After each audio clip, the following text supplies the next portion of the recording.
concept here which could help clarify the way things are.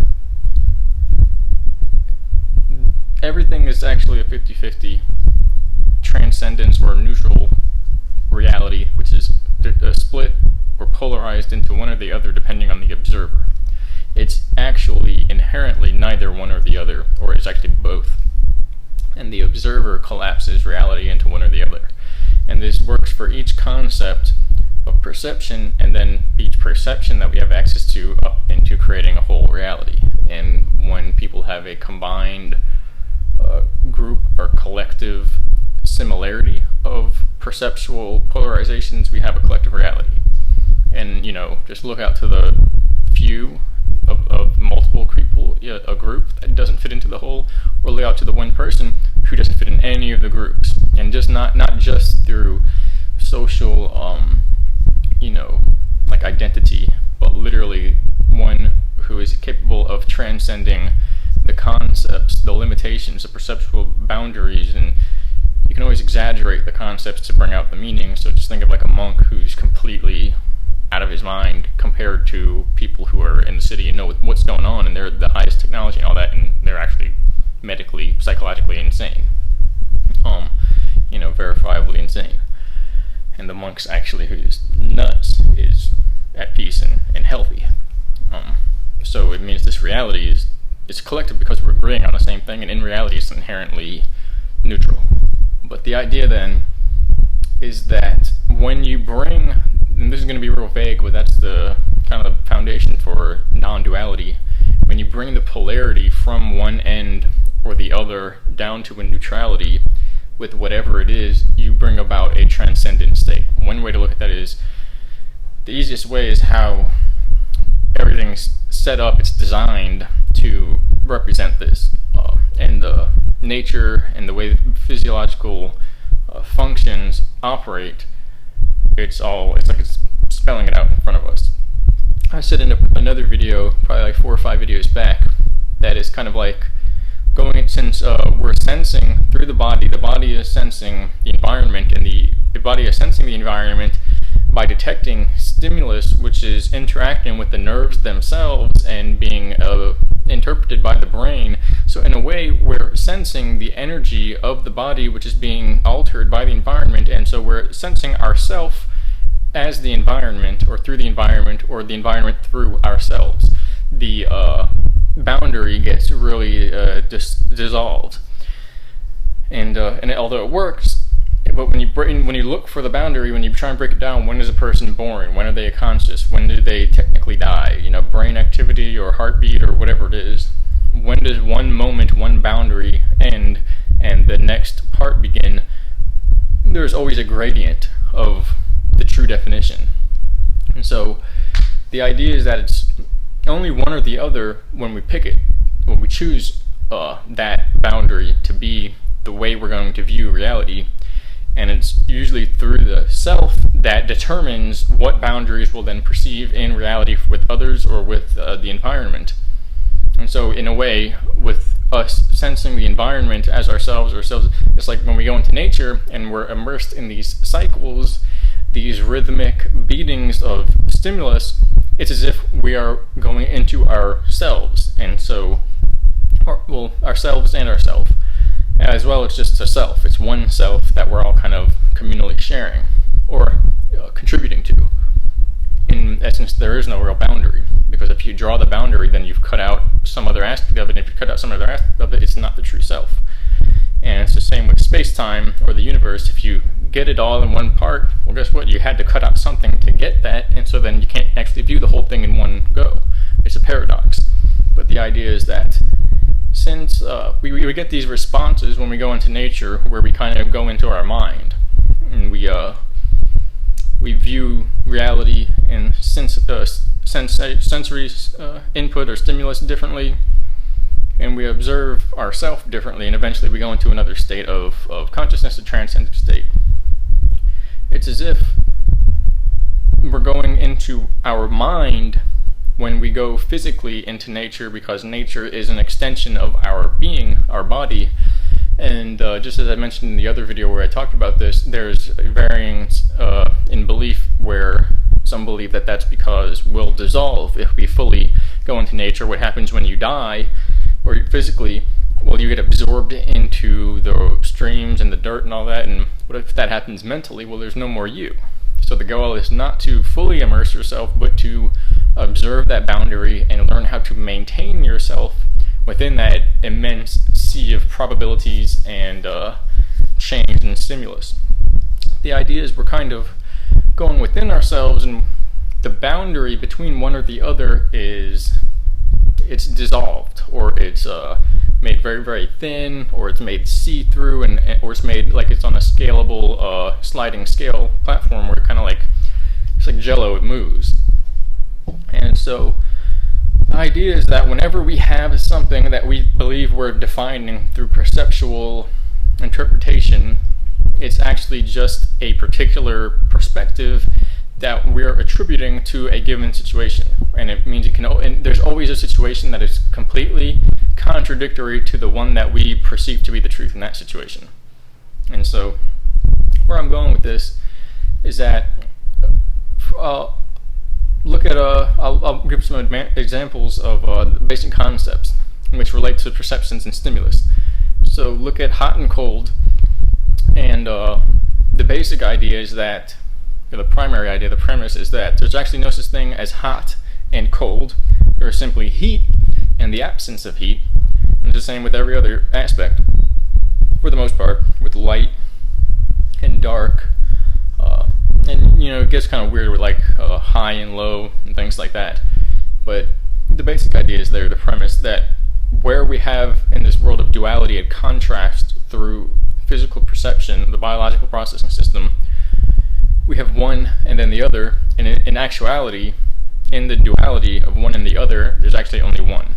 There's a transcendence, or a non-duality, and it's presenting itself, it's hiding itself behind the duality, or you could say that our brain is converting it into a duality because it has no way of perceiving non-duality, which gives us a strange paradox about why we're here and how that came about in the first place. Just how does such a system emerge in the first place if everything is actually non-dual and there are multiple wavelengths of spectrums of information, and we emerge to deal with just one in the here and now? What particularly was so special about this one that that's the one we emerged around? If it was just accident, okay, well, that's just saying I don't have an answer, so it's an accident. It makes no sense. There's something something guided it into being. There's some reason behind it, and that reason will tell us about how the whole system works, and more so about creation and how you get such a system out of basically there not being such a system there before. Or what it'll probably tell us is that there's never not such a system. There's the fact that there's not a polarized version, and we go from non-duality into polarized, conceptual, like a biologically biased view, and then back into non-duality, which is some type of like spiritual essence. But the idea, I don't want to get too far into intelligent design or whatnot, but the idea is that if you have the duality and you look at it and you see there's really one way you can exemplify this is to draw the line perfectly in between one extreme and the other. For instance, if you're perfectly between hot and cold, what are you? And you can play with yourself and do this, and people might say there's something strange about that, or it's unanswerable, but you can do this. Find bath water, and I'm leading up to something as well. Find bath water. Find the temperature, and get the temperature just right so it's in the middle. Perceptually, sensually, and you'll find something interesting happens. There's a null zone where your body doesn't know how to interpret it, and it feels like you're floating in air. It feels like there's no difference between the air and the water, and then your body temperature. And that's where you reduce contrast, where the contrast between one or the other is nullified. That's where you find non-duality. Hint, is that you do that with your mind and the environment, and you literally become the environment. But without going too far ahead, I'll show you how that's done. So with hot and cold and physical, tactile sensations, sensory stimulus, and then eventually you get into mentality. But for that to happen, or cognition, for that to happen, and then time dilation, you have to first perform this transcendence of the physical stimulus. And there are many methods for that. There are even early methods where there are yogic methods, and you can search. There's one video, The Hidden Teachings of Jesus Christ, and you can find basically yogic, how the ancient books are coded to describe yogic functions of the human body, of basically Christ fluid moving about the solar system, your body, and creating a solar eclipse, if you will, or an enlightening. And so it has to do with self-discipline, abstinence, food intake and fasting, and concentrated, like single-mindedness or focused practices, and then yogic practices of cleaning the organ system. But you'll end up activating these types of states, and when that happens, just like basically you have the hot and cold duality, where you have the same thing with past and present and future. There's like two dualities there. What happens when you navigate to the neutral point of both of those, and you're neither in the past or in the present or focused on either end, you actually, like, it's the perception of freezing time, and that moment that you're in lasts forever. It seems to last forever, and it's as if it's like 2 or 3 actually scales that kind of like they go like that. It's kind of like they're braiding themselves into time, and if you freeze them, or if you there's like an interplay. If you get them to relax, that process stops, but time continues to go. So it's like you teleport to wherever you're focusing in the moment. If you're just sitting still, then you literally sit still, and it's as if you take an eraser and drag it along the line of time, or the strip of time, and that moment stretches on forever. It's the strangest thing, but that's the beginning of time dilation, and it comes from a detachment from your personal perceptual system. Why? There's a few theories and reasons, but it's a form of breaking through the perceptual barrier that keeps you limited within a particular conscious view, which is actually a type of perceptual illusion. Because we're actually not in a conscious view. That's the illusion.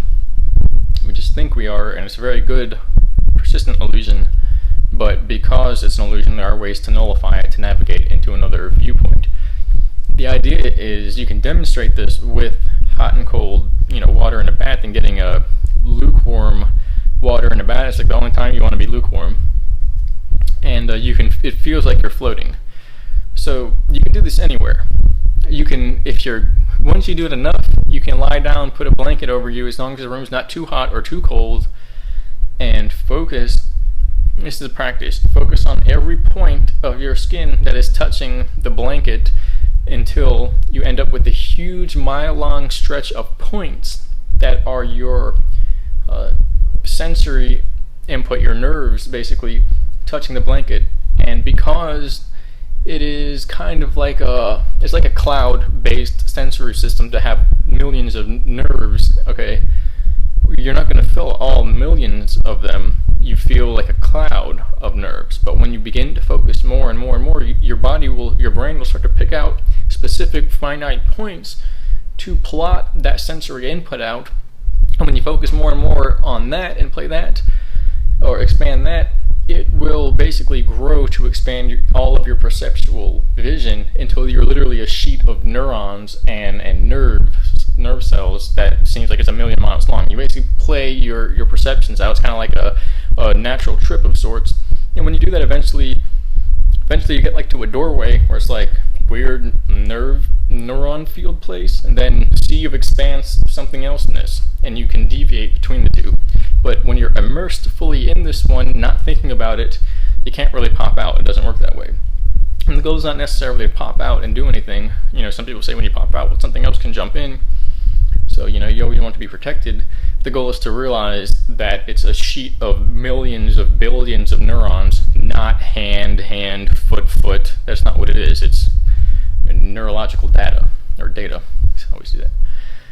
And seeing it from what we think it is the perceptual illusion, the avatar, or the ghost in the machine version. It's the program, the operating system that's running.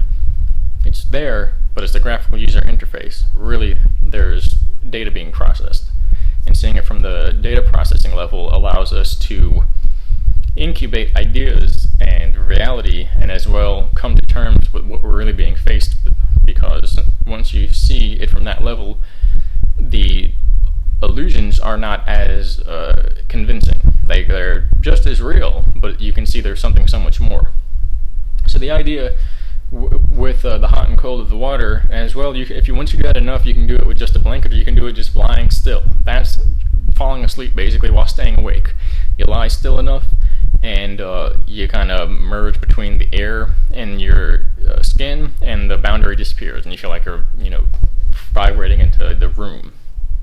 And there's a study on that as well. And the brain is designed to do that. There's a study where a person can be sat there, and somebody behind them or somebody in front of them, that's the person, and then there's somebody behind them with the camera looking at them, and I think I explained it wrong, but somebody on camera will be recorded being poked in the back. I think it's that person, the actual person is behind them with the camera, but I'm explaining it wrong. But basically they'll see on the camera somebody being poked, and the brain will create the sensation of them being poked in the back, because the brain tries to correlate what they're seeing with what they're feeling. And the brain will do that. It fills in the gaps all the time. These are perceptual illusions, Gestalt perceptions. It does that. It's doing that 65% of the time. I just made that up, but it's actually, that's from psychology class and things like that. It's actually much more often than we think, to the point where just pretty much not being made up. That is 65% of the time. It's actually, I'm pretty sure it's a lot higher. Where we think we're seeing perceptions, we're seeing the finalized view of things. If you were to strip out all the neurological processing, it would look like a 3D game that wasn't fully rendered, where our brain is filling in the shading and the realism. It's making it seem real, but it's really not. And then there's certain things. I wanted to do a video where they had these AI systems in the bases looking at reality, and when you turn your observational ability away, your presence away, these AI systems watch reality, and if there's no souled beings in the area, reality begins to break down in a series of gradients of processing power until you end up with just a wireframe view of the city or whatever it is. So when enough people get out of an area, it turns into wireframe mode because it's a simulated reality. The idea is, what I was describing with the water and even the blanket, is a isolation or deprivation chamber, sensory deprivation chamber. When you go into those, the water is the same temperature as the air and the same temperature as the water, and then the water the same temperature as your skin. So it's all one temperature all the way through, and then it's filled with salt, super saturated, so you float on it. At that point, you feel nothing. You can't feel anything. You can't hear, see, or feel anything. It's all one big block, one big temperature, and your brain can't determine the difference between you, the water, and the air. It's all one thing. That's how you force it to happen. You do that, your brain is like it's a cartoon slipping on marbles or something. It can't get a grip. It throws you into your own internal hyperspace. The idea is that's transcendence. That's all that is that's found through transcendence, through neutralizing the polarity of one boundary or one system with a boundary and another system with a boundary. Once you do that, you get unlimited experiential variation. Whatever you think appears in front of you, and you beam there. That's what I wanted to say. So I'm going to draw something up. I'll either put it in this video, or I'll make another video explaining it. So now imagine you have the previous video, 50-50 technology and organic material. Okay, you got the universe. It's hard, rocky, cold, chemical, dead, inanimate. Then you got organic matter within the universe, soft, mushy, warm, wet, living, feeling. Okay, you put them together, you get the universe. I kind of said that wrong, but that's the idea. There's one and the other. It's not one or the other, it's one and the other. So at that point, though, you can't say, no, it's just one and then the other. You get the universe is dead, then people, they're happy and alive. People are from the universe. That's how it works. It doesn't make any sense. So the universe itself is a non-living, dead, machine, person thing. Plant, tree, organism, rock being. Like, that's the whole point. It's a transcendent being. So the idea is that this is the proposal, basically. Say you have, so I'll just put it out there. You got two lines. One's a line that's your memory from birth to death, organic memory. Then you got the secondary line. That's your wherever you are after death. Okay, you got the simulated memory, which is you brought into a system, and you live on from there for however a billion years. The point is, or more, until the whole universe loops back around and you have another organic life, and then you do it again and again and again. And this one, the computerized consciousness, is the one that exists when this universe is not in the Big Bang, basically, which is an illusion. It's just like saying a big wakefulness where you woke up from a dream and blew the universe into existence. But every time there's a physical universe there, you have organic stretch, and then it crunches back down and you have a technological experience, and it loops back around eternally, basically. The idea is that eternal one, or the higher dimensional one, which the simulators can be used as a gateway to, exists every time the physical one isn't there, and it exists there too, but your focus is here. How would you get it so that you exist in both as one? Pause it if you want to try and answer that. So the idea, what is it if it's 50-50? If you have one long stretch of organic life and then a billion years of technological post-humanism, transhumanism, civilization beyond that, what would that feel like? It would be a big gap. I'll just tell you now. How could you get it so that it's 50-50 so that there's no difference? It's one and the same. It's the living dead universe, the dead living person thing. Rock, organic being, tree, plant, organism. You interlace them. You interlace them as if you're braiding, just like the present moment and the past, present, and future, how they're braided so that through this trinary flipping of your perceptual system, they're all one and the same.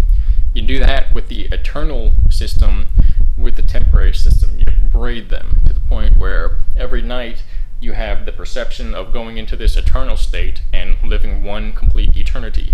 And every day you have the perception of living one complete life as a day.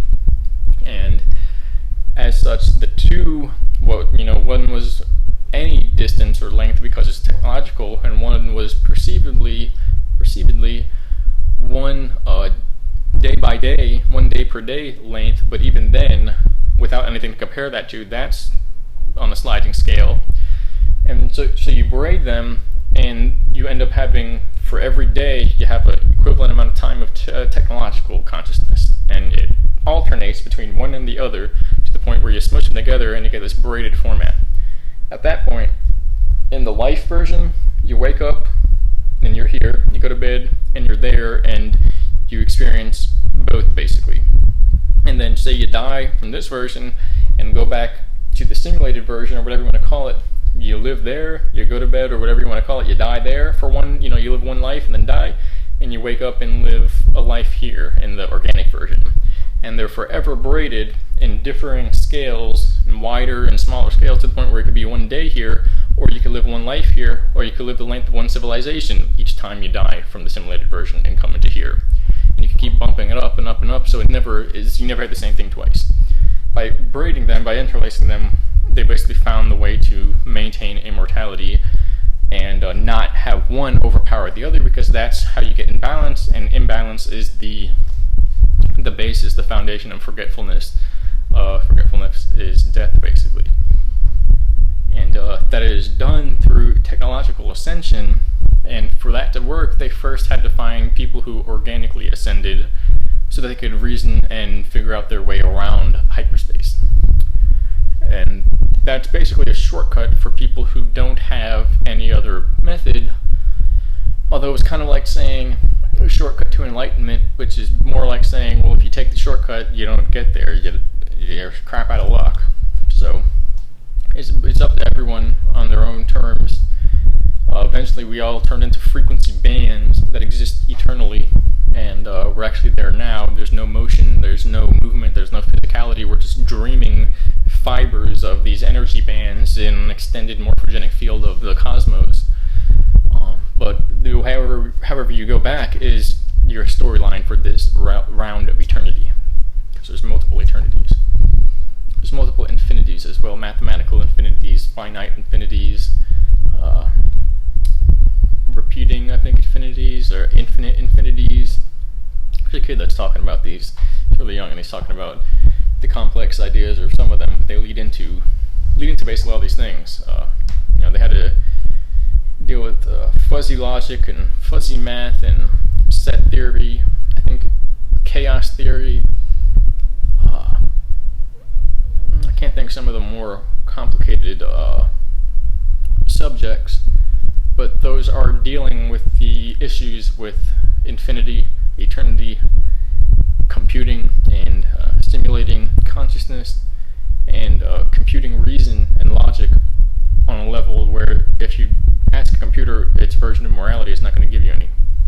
It's always relative to a computer. Yet you can say that for a person, but it's not true, because people have a sense of feeling, and that sense of feeling is the spirit, and that spirit is what's eternal, and that's why the technological version is not the overall version of what you could call ascension. It's just emerging with the spirit. And in the same sense, we can be here in this simulator to escape it. As well, we can root down here and, in a way, dominate it through peace and love, but that's not dominating, that's basically bringing it together and empowering it. And it could also be seen as a trick if we're, it's a simulator, get out. Well, maybe the people who want to dominate over war and fear and hate are just telling people that so that they can rule over the whole thing. There's a whole bunch of possibilities, pretty much whatever we want.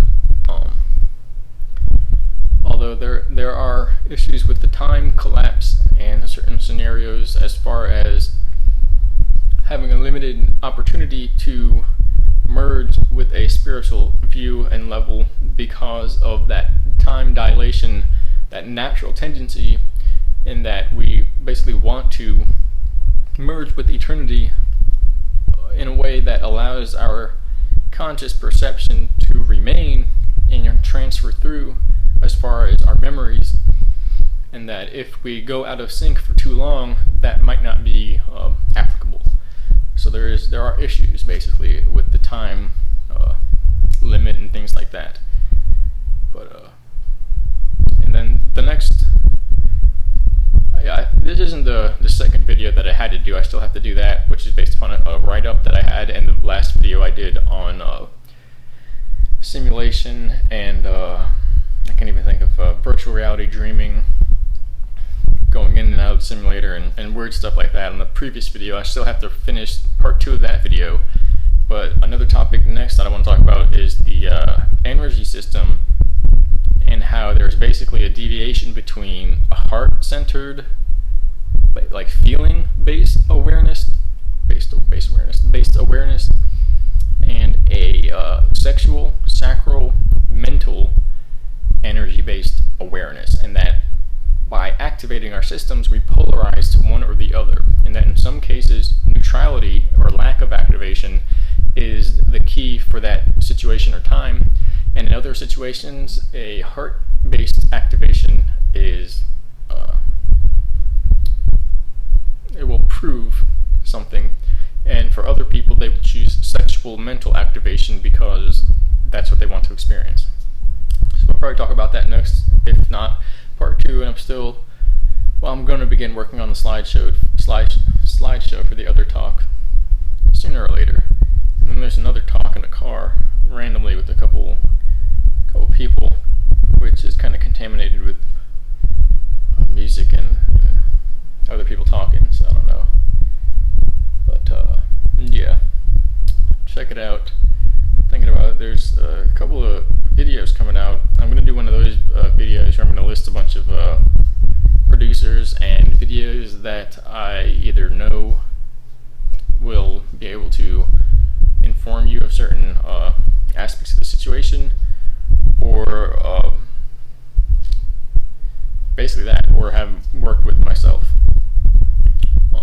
So you think about that, the energy system activation, and as well, when the boundaries dissolve, that's where transcendence or neutrality is found, and that's where you get neutrality from, not necessarily from an activation in a heartfelt path or another path. Although there is an understanding that emotions can be used against us, and emotions being polarized, happy, sad, okay, all that is an illusion, and joy or presence of being, okay, those aren't polarized. Those are just a pure charge of raw energy. That's the idea behind that. That if you're bipolar blissed out, and it's like, I did it, I activated, that's something feeding on you. If you're literally glowing and there's no particular angle or way to describe why that's happening, or not why, because it's kind of bipolar in itself, but to describe how that's being expressed, that it's just an all-over effect, that's joy, that's true presence of being, presence of self, which is selfless because it can't be defined. That's the whole point. Alright, now I'm going to stop rambling now.